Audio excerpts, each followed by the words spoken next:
Nou, goeiemôre vriende, ons is alreeds by die einde van nog 'n week en ja, die jaar spoed by ons verby en ek begin al hoe meer verstaan wat die ouer mense vir ons vroeër jare gesê het. As jy ouer word, dan is die lewe vir jou net vinniger. Alles gaan net vinniger, die weke gaan vinniger verby en ja, die jare spoed verby en daarom sê die Bybel vir ons, dit is net een lewe en gou gaan dit verby en net wat ons vir die Here gedoen het sal staande bly. Mag die Here my en jou genade gee om in hierdie groot waarheid te wandel en hom dan te verheerlik. Nou, ons is tans besig met die ware betekenis van Pinkster. Ons is by ons 5de boodskap. Vriende, ek is dankbaar vir elkeen van julle wat saamluister. Dankie vir elkeen se inset, dankie vir elkeen se gedagte, vir elkeen se terugvoering. Mag die Here ook vir ons ryklik seën. Nou, ek het vir julle gesê so 'n dag of 2 gelede dat Dr. Ellen Redpath het gesê dat Jesus het gegaan om vir ons plek gereed te maak en die Heilige Gees is gestuur om ons vir daardie plek voor te berei. Ek het vir u gesê dat die Heilige Gees is nie 'n hemelse krag of energie nie, maar hy is die derde persoon van die goddelike drie-eenheid. Vir u gesê, die Heilige Gees is die helper of die langs aangeroepene, die een wat ons bemoedig, die een wat ons waarsku, die een wat ons bystaan, die een wat ons ondersteun. En elke kind van God ontvang die Heilige Gees in sy volheid by wedergeboorte. Want die Bybel sê, as jy die Gees van God nie het nie, dan behoort jy nie aan God nie. Gaan lees vir jouself die hele boek Romeine en dan besonder Romeine 8, waar jy hierdie groot waarheid dan sal sien. Ons het gister gekyk na die verskillende name van die Heilige Gees. Vriende, ek gaan nie weer al die name vir u noem nie. Ek onthou dat toe ons daarna gekyk het, het ons gepraat van dat dis die Gees van God en die Gees van heerlikheid en hy is die trooster en hy is die onderpand. Maar wat ek vir u gesê het wat belangrik is al hierdie benaminge verwys na die genadige werk van die Heilige Gees in die lewe van die kind van God tot eer van God. Vanmôre gaan ons bietjie kyk na verskillende simbole wat gebruik word vir die Heilige Gees. Nou, hierdie simbole is baie duidelik in die woord opgeteken. Die Bybel sê vir ons dat die Heilige Gees word vergelyk met vuur. Daar in Matteus 3 vers 11 staan daar, ek doop julle wel met water tot bekering, maar hy wat na my kom is sterker as ek, wie se skoene ek nie waardig is om aan te dra nie, hy sal julle doop met die Heilige Gees en met vuur. Nou vriende, vuur illustreer eenvoudiging die reiniging, die loutering, die ywer en geesdrif wat deur die Heilige Gees gewerk word. Johannes die Doper het voorspel dat die Heilige Gees soos vuur op die disippels sal val met die doel dat hulle bekragtig sal word. En dan lees ons daar in Jeremia 23 vers 29. Is my woord nie soos 'n vuur, spreek die Here, en soos 'n hamer wat 'n rots vermorsel nie. Vriende, luister. Jy kan die Bybel lees tot Kersfees toe. As die Gees van God nie die waarheid van die woord aan jou hart lewend maak nie, sal hierdie woord vir jou niks beteken nie. Dit sal 'n niks seggende boek wees, waar daar swart gedrukte woorde op 'n wit papier is, en jy sal lees en jy sal sê, ag man, wat is so besonder aan hierdie woorde?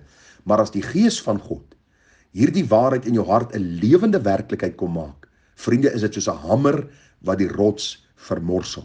Daarom is die vraag, ken jy die Gees van God? En ken hierdie God dan ook vir jou? Die Bybel sê vir ons dat die Heilige Gees word vergelyk met water.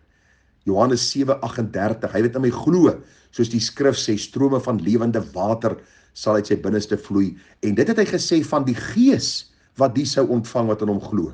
Want die Heilige Gees was daar nog nie, omdat Jesus nog nie verheerlik was nie.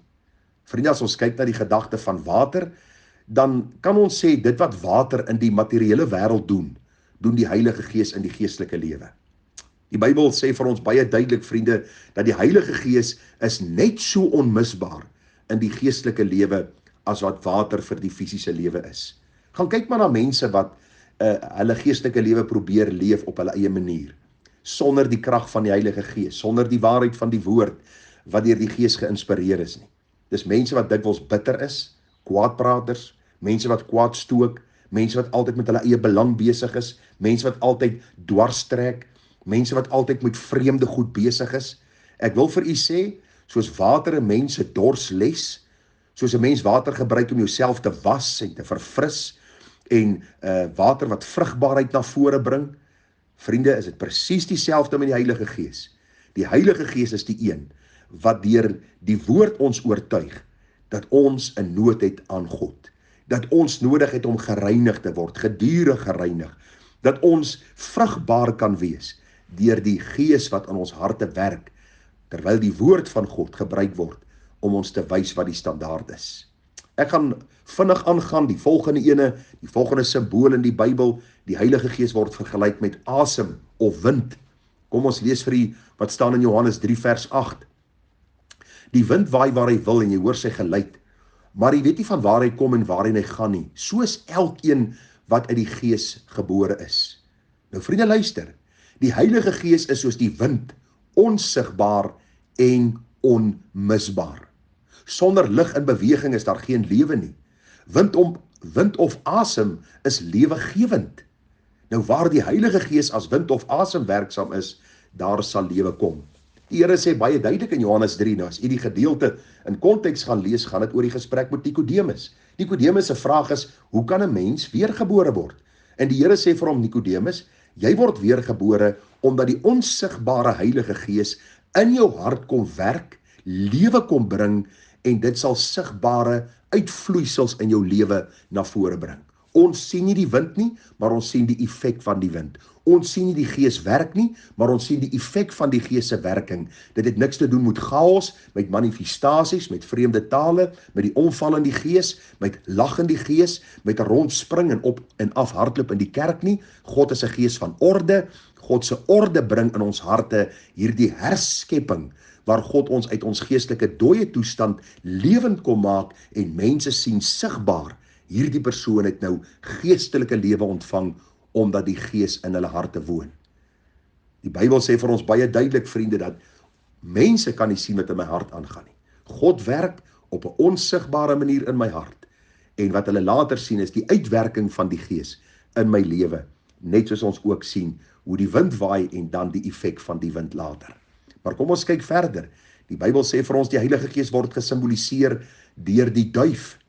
Lukas 3 vers 22. En die Heilige Gees het in liggaamlike gedaante soos 'n duif op hom neergedaal. Dis nou op die Here Jesus, en 'n stem het uit die hemel gekom wat sê, U is my geliefde seun in wie ek welbehae het. Vriende, soos die duif word die Heilige Gees gekarakteriseer deur sy minsaamheid en teerheid, sy vrede en geduld. Dieselfde eienskappe wil die inwonende Gees in die harte van sy kinders kom werk. Ons verstaan nie altyd hoe hierdie simbole werk en op ons van toepassing is nie. Maar tog kan ons so ietsie daarvan verstaan, in die sin, dat die Heilige Gees dan ook in die vorm van 'n duif op die Here Jesus neergedaal het. En sê die Bybel nie vir ons baie duidelik, dat die Here Jesus juis die een is, wat sagmoedig en nederig van hart is, en hy nooi ons daar in Matteus 11:28, om van hom te kom leer, sodat ons rus vir ons siele kan vind. Nou daar is ook die gedagte dat die Heilige Gees word gesimboliseer deur olie. Lukas 4 vers 18, die Gees van die Here is op my, omdat hy my gesalf het om die evangelie aan die armes te bring. Hy het my gestuur om die wat verbrysel van hart is te genees. Weereens die Here Jesus, wat praat van die Heilige Gees, wat dan ook op hom neergedaal het, en dat die Heilige Gees dan ook hierdie baie besondere salwing en toerusting gebring het, om dan hierdie werk te doen, waarvoor Christus gestuur is. Onthou in die Ou Testament was mense gesalf gewees, mense was dan ook, ons dink aan die hoofpriester, ons dink aan die leviete, hulle was gesalf, hulle was toegerus, hulle was eenkant gesit, hulle was toegewy vir die bepaalde taak, en die Bybel sê vir ons dat Christus op dieselfde manier dan ook hierdie taak ontvang het, gewilliglik om uitvoer het, ook deur die krag van die Gees, om dan die wat verbrysel van hart is, te genees. Nou baie belangrik, as ons hierdie saak bestudeer, dan is dit eintlik fenomenaal om te dink daaraan, dat die Heilige Gees dan ook so in die kind van God se hart wil werk. Hy wil ons toerus, hy wil ons salf, hy wil ons gebruik, om dan ook God te verheerlik. Nou vriende, is baie belangrik om hierdie waarhede raak te sien, en ek vra dat u 'n verdere studie sal doen daarvan, en kom ek lees gou vir u die pragtige woorde van Halleluja lied 120, sulke besondere woorde, daar staan, o Heilige Gees, vervul my weer, o bron van lig en liefde gloed. U weet hoe sterk ek u begeer, vul my en woon in my gemoed.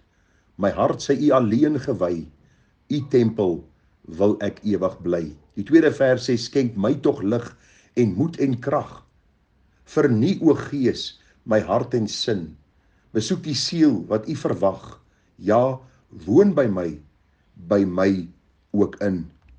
Een druppel stel my nie tevree, deel my o Gees, u volheid mee. Die laaste ou versie sê, o Gees, u weet dat ek u eer. Kom vestig dan in my u troon. Nooit kan my lewe u ontbeer. O, laat u volheid in my woon.